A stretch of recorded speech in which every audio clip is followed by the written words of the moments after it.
Good morning, guys. Welcome back to the series. We are picking up the action in Mark's Gospel this week in Mark chapter 14, where we read from verse 1. Now the Passover and the Feast of Unleavened Bread were only 2 days away, and the chief priests and the teachers of the law were looking for some sly way to arrest Jesus and kill him. Just casually, this is our game plan, guys. We're going to arrest this guy and do away with him. But they say not during the feast, because the people may riot.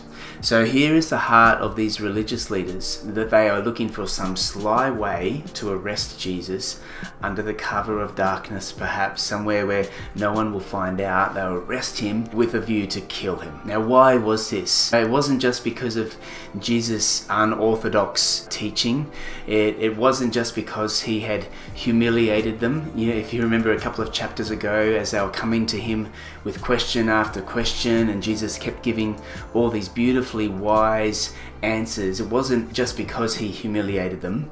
It wasn't even just because he had healed the sick on the Sabbath, their holy day when you weren't supposed to do any work, and therefore you weren't supposed to heal anyone, Jesus. Naughty boy. It wasn't just because of those reasons, but they were looking to arrest him and do away with him. Why? Because of who he claimed to be.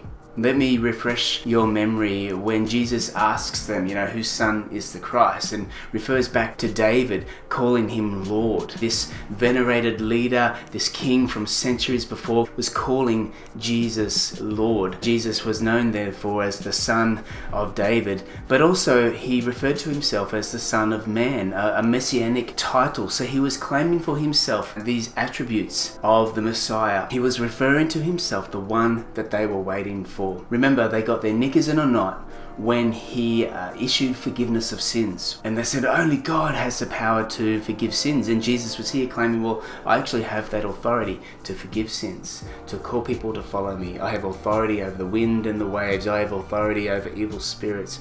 I have authority over the hearts of man. And why was it that these chief priests and religious types were looking to arrest and kill Jesus? Because of who he claimed to be.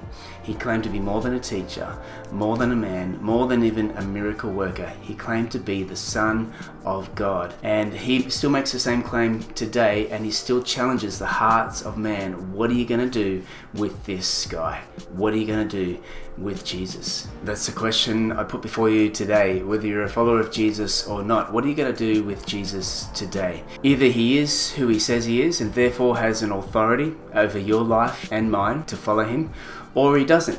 What are you going to do with Jesus?